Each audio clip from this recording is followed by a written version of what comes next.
Hello students, welcome to RNM academy channel. Students, आज के video का टॉपिक है air conditioning. What is the meaning of air conditioning. एक तो ये जानना है एयर कंडीशनिंग का मीनिंग क्या है, फिर what is the principal of operation, उसका कौन सा प्रिंसिपल है, किस प्रिंसिपल के बेस पर एयर कंडीशनिंग काम करता है। So principle of operation in case of air conditioning, एक ये जानना है। और साथ में which are the components involve in the air conditioning, components of air conditioning components. तो ये तीन टॉपिक के बारे में आज हम चर्चा करने वाले हैं, आज हम डिस्कशन करने वाले हैं।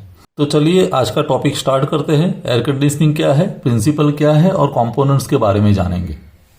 तो स्टूडेंट्स, सबसे पहला question, what is air conditioning. What is air conditioning, एक क्वेश्चन वाइवा में भी हो सकता है। तो पहले मैं क्वेश्चन लिखता हूं, what is air conditioning. Air conditioning क्या है।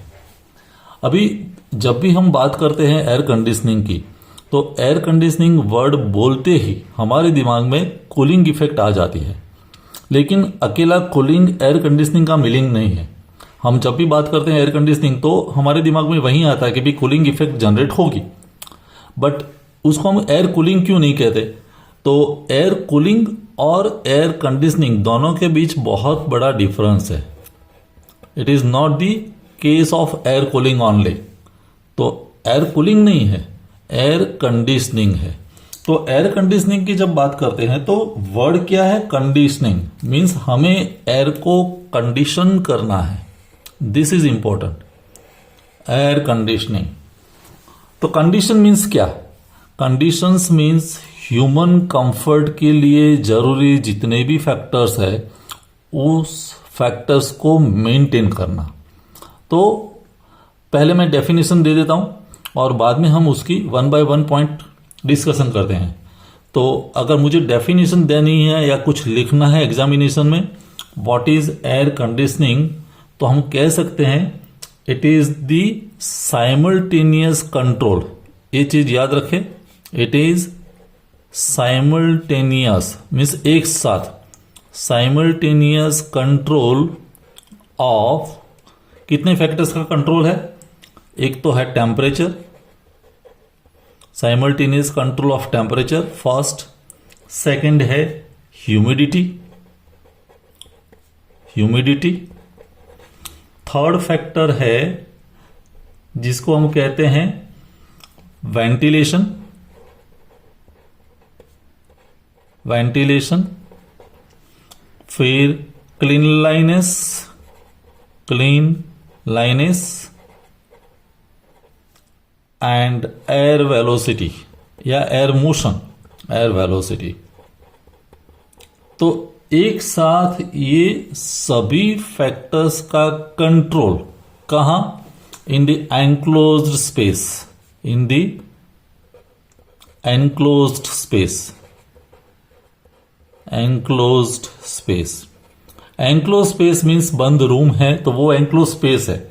जो भी क्लोज्ड टेरिटरी है, एरिया है, उस एरिया में या उस रूम में ये सभी बातें का कंट्रोल करना एक साथ, उसको हम कहते हैं air conditioning.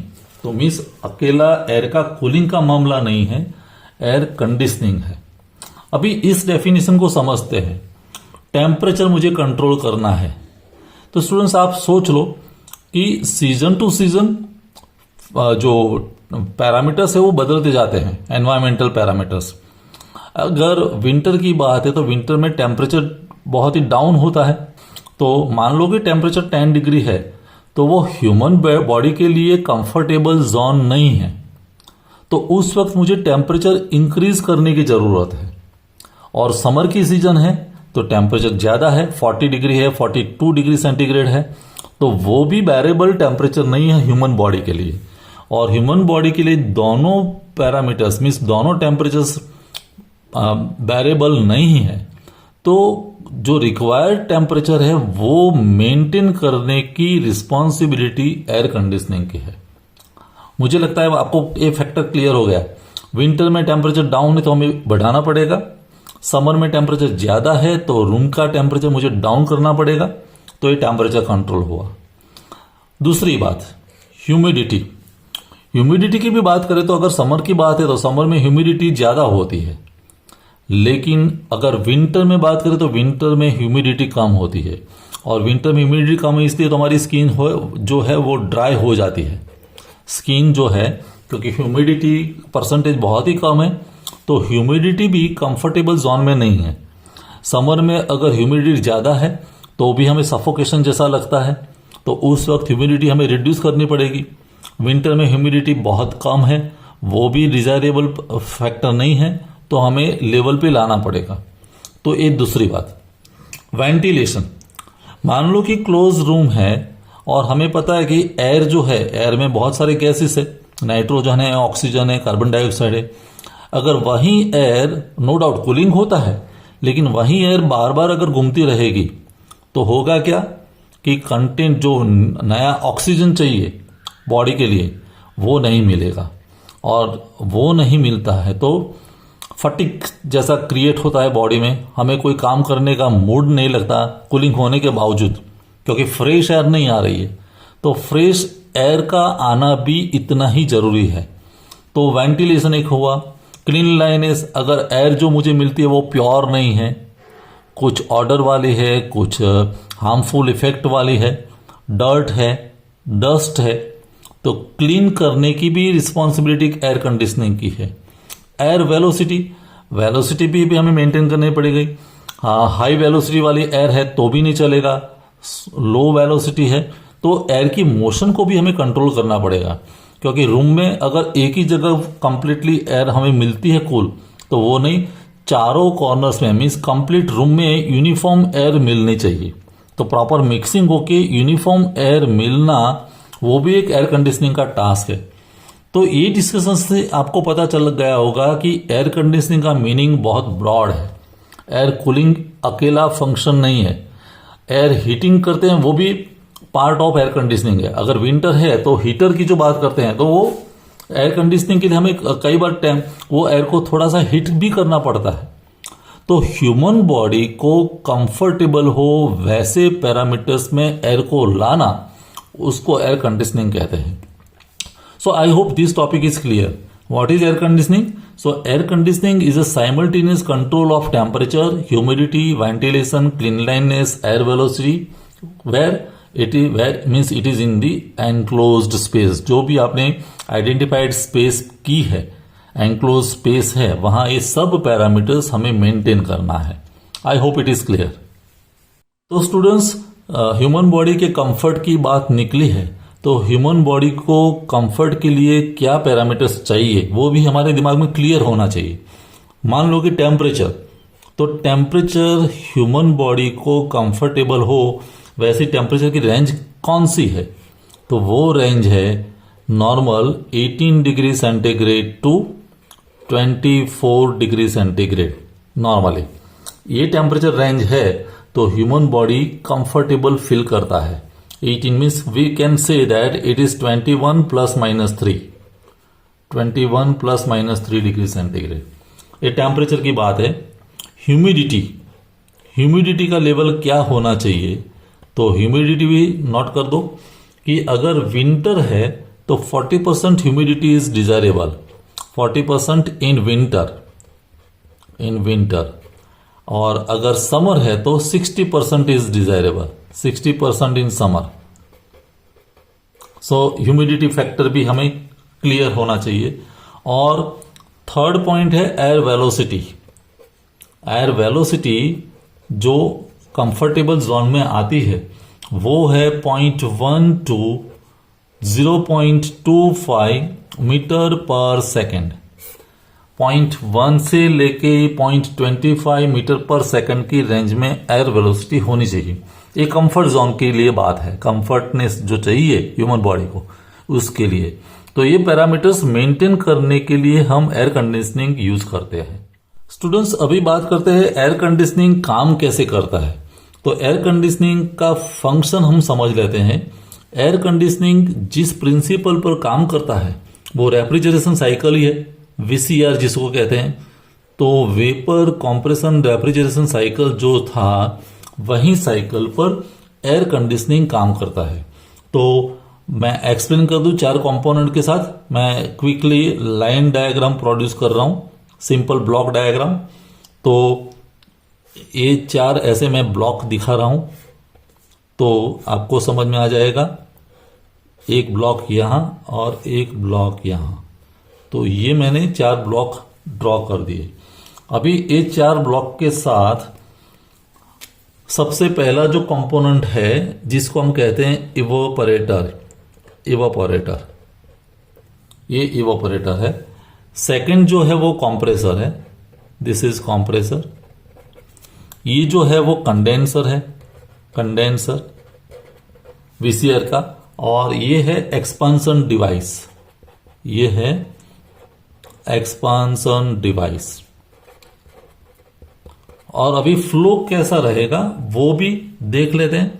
Flow will be in this direction, evaporator to compressor ऐसे, फिर कंप्रेसर टू यहां आएगा कंडेंसर ऐसे, condenser to expansion device, refrigerant जो घूमने वाला है, और यहां से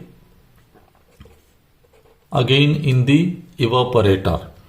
तो पहले शुरुआत करते हैं इवोपरेटर की। तो यहां ऐसी कॉइल होती है, फिर कंप्रेसर में जाएगा, कंडेंसर में भी मैं ऐसे ये दिखा दूं, ये कंडेंसर।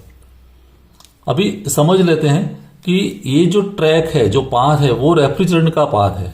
और नॉर्मली हम रेफ्रिजरेंट जो यूज करते हैं वो आपको पता होगा R134A फ्रीऑन ग्रुप का जो रेफ्रिजरेंट है, वो रेफ्रिजरेंट घूमता रहता है।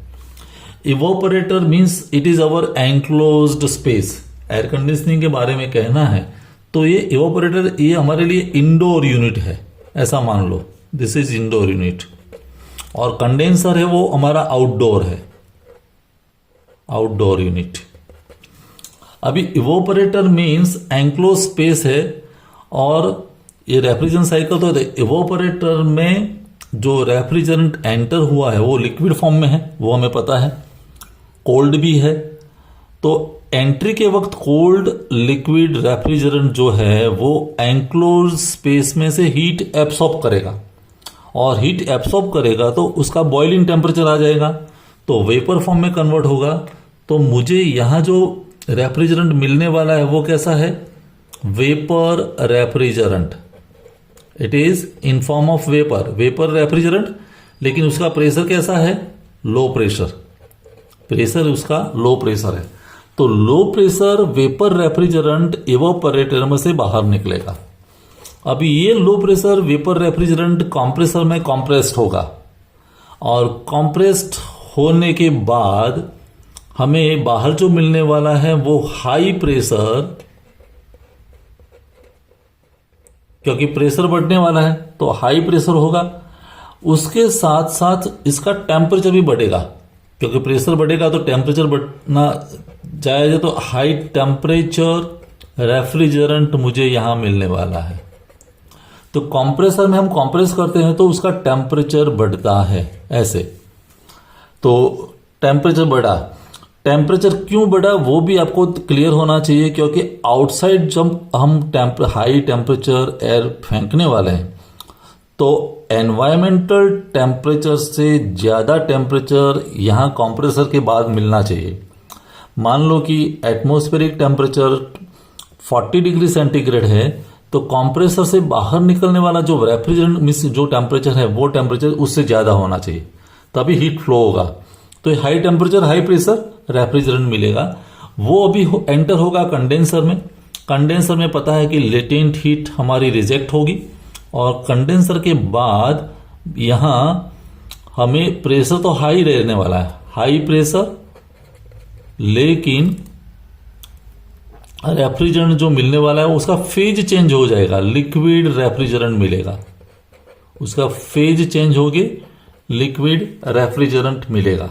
यहां हाई प्रेशर लिक्विड रेफ्रिजरेंट, और वहीं हाई प्रेशर लिक्विड रेफ्रिजरेंट यहां expansion device, expansion device means throttling part है, तो ऐसी एक्सपांसन डिवाइस होगी।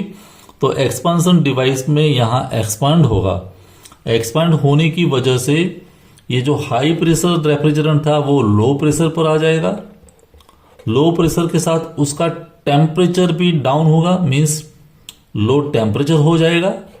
और लिक्विड रेफ्रिजरेंट, ये तीन बातें हम याद रखेंगे। Low pressure, low temperature, liquid refrigerant बाहर निकलेगा, और वहीं लिक्विड रेफ्रिजरेंट फिर एवापोरेटर में एंटर होगा। बार बार ये साइकिल चलता रहेगा और कूलिंग इफेक्ट हमें मिलती रहेगी। एक बात याद रखनी है, हम एवापोरेटर में भी एक फैन यूज करते हैं, तो मैं फैन यहां दिखा दूं अलग पेन से। एक फैन यहां है लाइक दिस, और इसका पोजीशन ऐसा है। एक फैन ये साइड है, ये भी देख लो, उसको मैं ऐसे दिखाता हूं फैन। अभी ये फैन जो है एक कंडेंसर की साइड है, एक इवापोरेटर की साइड है, मींस इसकी ये जो फैन है इस डायरेक्शन में काम करता है, मींस एनक्लोज स्पेस में जो एयर को सर्कुलेट करना है। मान लो कि हमारा क्लोज्ड रूम है, तो रूम के अंदर ये फैन काम करने वाला है, और एक फैन आउटडोर यूनिट में मींस बाहर, तो उसका डायरेक्शन ये साइड है, और ये फैन इस तरह से जो हॉट रेफ्रिजरेंट है जिसको कूल करना है, टेम्परेचर डाउन करना है, तो उसके लिए एयर का कांटेक्ट मिलेगा, और उसकी वजह से जो रेफ्रिजरेंट वेपर था उसका फेज चेंज होके, हीट ट्रांसफर होके लिक्विड फॉर्म में आएगा। तो फेज चेंज करने के लिए एक कूलिंग यहां चाहिए और दूसरा फैन यहां यूज होता है। सिंपली ये वीसीआर सिस्टम पर काम करने वाला यूनिट है। वीसीआर के बारे में अगर आपको डिटेल में जानना है तो मेरा एक सेपरेट वीडियो भी है, वेपर कॉम्प्रेशन रेफ्रिजरेशन सिस्टम, वो प्लेलिस्ट में जाके आप देख सकते हैं। तो ये वीसीआर पर काम करता है। मुझे लगता है आपको ये फंडामेंटल क्लियर हो गए होंगे कि चार कंपोनेंट है, इवोपरेटर, कंप्रेसर। अगर हम शुरुआत करते हैं कंप्रेसर, तो compressor, condenser, expansion device and evaporator. तो इस तरह से एयर कंडीशनिंग यूनिट काम करता है। स्टूडेंट्स, इसके साथ एग्जामिनेशन में आने वाला एक क्वेश्चन भी मैं कवर कर लूं, वो है components of air conditioning unit. Components, तो कंपोनेंट्स की जब बात है एयर कंडीशनिंग यूनिट के, तो एयर कंडीशनिंग यूनिट कुछ नहीं है, लेकिन वो असेंबली है, एक प्रकार की असेंबली है of different units, assembly of different parts. अगर आपने एसी परचेज किया है तो आपको पता होगा कि वो इंस्टॉल करने के लिए जब इंसान घर पे आता है तो वो अलग अलग मीन्स कंपोनेंट्स लेके आता है। इंडोर यूनिट है, आउटडोर यूनिट है, बाकी सब है, तो वो सभी का असेंबली है, और वो सभी पार्ट्स को सही ढंग से असेंबल करेगा तब air conditioning unit working mode में आएगी। तो कौन से कंपोनेंट्स है उसके बारे में जान लेते हैं। असेंबली ऑफ डिफरेंट पार्ट्स, सबसे पहला पार्ट जो है यूज होता है एयर कंडीशनिंग यूनिट में, वो है फैन। एक है फैन। फैन का यूज क्या है? तो to circulate the air in the room. हमें पता है कि to circulate the air in the room, room के अंदर जहां कूलिंग इफेक्ट लानी है तो कंटिन्यूस एक साथ यूनिफॉर्म या होमोजेनियस एयर मिलनी चाहिए, तो वो सर्कुलेट करने के लिए फैन यूज होता है। वैसे एक फैन बाहर भी होता है आउटडोर यूनिट में। तो सबसे पहला कंपोनेंट है फैन। Second, filters. फिल्टर्स लगे हुए होते हैं जो पीरियडिकली हम क्लीनिंग करते हैं, तब ये फिल्टर्स हम साफ करते हैं, क्लीन करते हैं, तो फिल्टर्स यूज होते हैं। किसके लिए? To remove dust,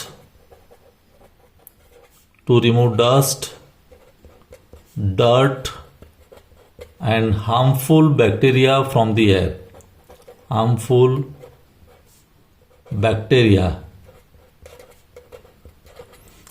bacteria from air. जिसकी वजह से हमें प्योर एयर मिलती है इन दी एनक्लोज स्पेस। तो ये सब रिमूव करने के लिए filters are used, dust, dirt, bacterias. Third जो कंपोनेंट है वो है मेन, जो कह सकते हैं वो है रेफ्रिजरेशन यूनिट। रेफ्रिजरेशन यूनिट एक कंप्लीट यूनिट इसके साथ आता है, और हमें पता है कि रेफ्रिजरेशन यूनिट मीन्स कौन से कंपोनेंट होंगे। पहला होगा कंप्रेसर, फिर कंडेंसर, फिर एक्सपांसन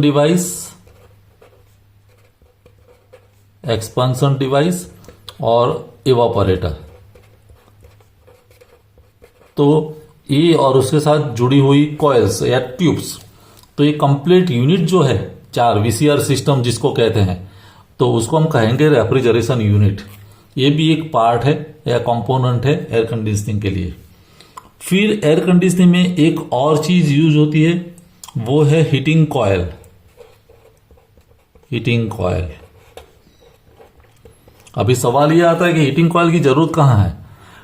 समर में जरूरत नहीं है, लेकिन जब विंटर की बात है तो बाहर का टेम्परेचर बहुत डाउन है, और अगर अंदर हमें वहीं एयर लेनी है तो कोई मतलब नहीं है, तो हमें एयर को हीट करना पड़ेगा। तो यहाँ एक इलेक्ट्रिकल हीटर रखा हुआ होता है, electric heater, and it is use to heat the air. Air को हीटिंग के लिए ये heating coil is given in the air conditioning unit. Fifth component जो है वो है controlling knobs. Controlling knobs, controlling knobs में 2 है, एक थर्मोस्टेट है, थर्मोस्टेट, और एक है ह्यूमिड स्टेट। ह्यूमिड स्टेट, अभी स्टूडेंट्स नाम पर से पता चल जाएगा।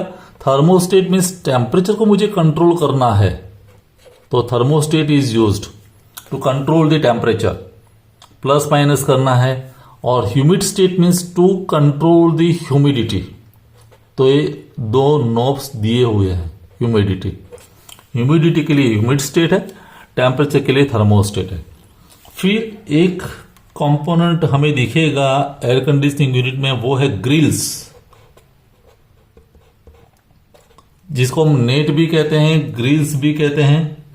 और ग्रिल्स हमें जरूरत है प्रॉपर डायरेक्शन में, कंडीशन वाली जो एयर है उसको डायरेक्ट करने के लिए। एयर का कंडीशन हो गया मीन्स हमें कूल्ड और प्योर एयर मिल रही है, लेकिन अगर मैं कोने में बैठा हूं, कॉर्नर में हूं, तो वहां एयर आनी चाहिए। तो प्रॉपर डायरेक्शन सेट करने के लिए ग्रिल्स प्रोवाइड की जाती है।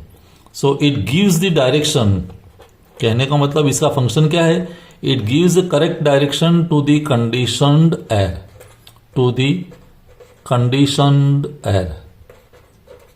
कंडीशन वाली जो एयर है उसको प्रॉपर डायरेक्शन देने का जो फंक्शन है वो ग्रिल्स का है।